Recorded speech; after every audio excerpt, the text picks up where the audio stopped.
பண்ணி சம்பாதிச்சு. If health is last, ஆரோக்கியம் போயிடுச்சுன்னா, வியாதிகள்லாம் வந்துச்சுன்னா அதான அர்த்தம்.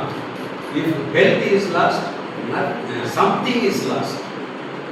அது கொஞ்சம் உடம்புக்கு வீக்னஸ் தான், அதை நம்ம சிகிச்சை பண்ணி இது பண்ணி ட்ரைனிங் கொண்டு வரணும். கொஞ்சம் கஷ்டம் இருக்கிறோம். இஃப் கேரக்டர் இஸ் லாஸ்ட், நம்மளுடைய ஒழுக்கம் தவறிவிட்டால் எவ்ரிதிங் இஸ் லாஸ்ட். எல்லாமே போச்சு. மானம், மரியாதை, அது எல்லாமே போயிட்டு எப்பவுமே நம்மளை வந்து ஒரு உயர்ந்த நிலையில வச்சு பார்க்கவே மாட்டாங்க. பின்னால் ஒன்று பின்னால் பேசணும். கேரக்டர் அடுத்து நீங்கள் ஹாஸ்பிட்டலில் போய் ஒர்க் பண்ணணும். அங்கே உங்களுடைய பேஷண்ட்டுகளுடைய கூட வருவாங்க இல்லையா, அட்டண்டன்ஸ், அவங்களுக்கையோ ரொம்ப கண்ணியமாக பேசணும். கண்ணியம் அவங்க கொஞ்சம் டென்ஷனாக இருப்பாங்க. இப்படி இருக்க, இப்படி இருக்கேன்னு டென்ஷனாக இருப்பாங்க. கடுமையாக கூட அவங்கள்ட்ட பேசுவாங்க. ஆனால் நீங்கள் சிரிச்ச முகத்தோடைய இது வந்து ஒரு எஸ்ஓபி, ஸ்டாண்டர்ட் ஆப்ரேட்டிங் ப்ரொசீஜர்.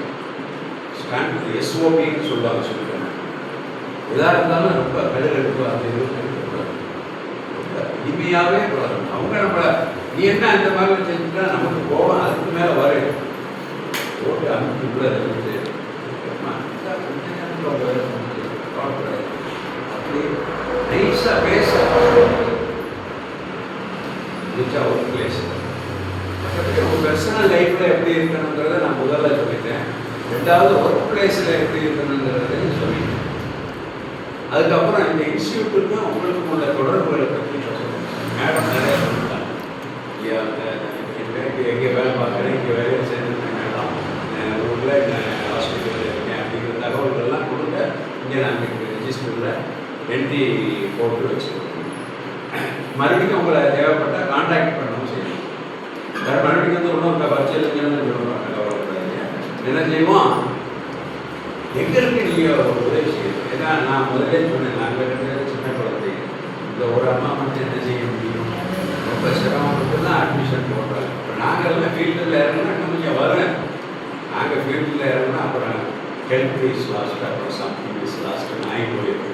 அதனால் நீங்கள் என்ன செய்யணும்னா, உங்களுடைய உறவினர்களோ உங்கள் வட்டாரத்தில் உள்ளவங்களோ உங்கள் சொந்த பந்தத்திலையோ பழக்க வழக்கத்திலையோ வீட்டில் இப்போ நான் வந்து அவங்க 10th 12th முடிச்சுட்டு நான் வந்து அந்த படிக்க போகிறேன், மாதம் வருஷத்துக்கு 30,000 ரூபா கட்டி படிக்க போகிறேன் போகிறவங்களாம் போட்டு அவங்களுக்காக இந்த இன்ஸ்டியூட்டை நாங்கள் ஆரம்பிக்கிறோம்.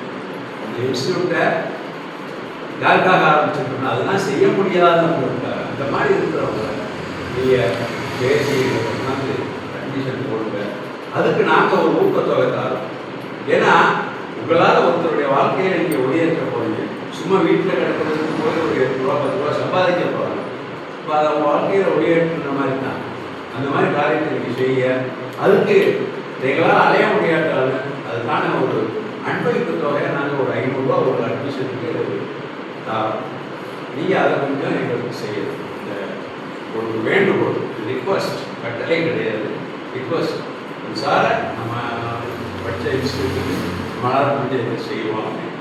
இருந்தாலும் நாங்கள் அதை சும்மா உங்களை விடக்கூடாதுங்கிறதுக்காக ஒரு அன்பளிப்பு தொகையாக தரோம். அதை நீங்கள் தப்பாக எடுத்துக்கிட்டு அந்த மாதிரி எங்களுக்கு நீங்கள் ஒத்துழைப்பு கொஞ்சம் அது மாதிரி செஞ்சீங்கன்னா அது எங்களுக்கு கொஞ்சம் அட்மிஷன்ஸ் வரும். அட்மிஷன் இது நோக்கமே இந்த வட்டாரத்திலேயே இந்த மாதிரி மேற்கொண்டு போக முடியாமல் வீட்டில் சும்மா இருக்காங்க. பிஎஸ்சி எம்எஸ்சி படிச்சுட்டுலாம் இங்கே வந்து செகண்ட் பேஜ்லேயே தேர்ட் பேஜ்லேயே வந்து இது பண்ணிட்டு போய் இப்போ ஹாஸ்பிட்டலில் வேலை பார்க்குறாங்க. உங்கள் இதில் கிராஜுவேட்ஸ் 2 பேர் தான் இருக்கீங்க. நீங்கள் பிஏயா, வேறு யாருமா கிராஜுவேட்ஸு? பிஎஸ்சி. பிஎஸ்சி தானே. அதையும் நம்ம பார்க்கக்கூடாது. நம்ம வந்து இப்போ என்ன செய்யணும்னா, நம்ம காலில் நம்ம நிற்கணும். 10 ரூபா மார்க்ஸ் அவங்க கிடச்சிச்சின்னா அதில் பெரிய ஊக்கம். இந்த தடவை ஒரு எக்ஸ்ட்ரா இன்ஃபர்மேஷன் என்னன்னா, அந்த டெல்லி இதில் தானே கான்ட்ராக்ட் வச்சுருக்கோம். NCVR, national council of vocational and research and training. அவங்க என்ன ஏற்பாடு சொல்கிறாங்கன்னா, நீங்கள் அவங்க வந்து இதுக்கு அனுப்பும்போது நான் அவங்களுக்கு மாதம் 1000 ரூபா தரணும். பார்த்தா அவங்க வந்து ஆர்வமாக இருப்பாங்க அப்படிங்கிற ஒரு இதை கொடுத்துருக்காங்க. அந்த சான்ஸ் உங்களுக்குலாம் இல்லாமல் போயிடுச்சு. உங்களால் மற்ற பேர் இப்போ 15,000 ரூபா கட்டுறீங்கப்பா ஃபீஸு, 1000 உங்களுக்கு 250. ஆனால் அவங்களுக்கு வந்து 1750 750 தான் 1750 ரூபா அவங்களுக்கு எக்ஸாமினேஷன். எவ்வளோ கட்டுறாங்க? 16,000 எவ்வளோ 750 ரூபா.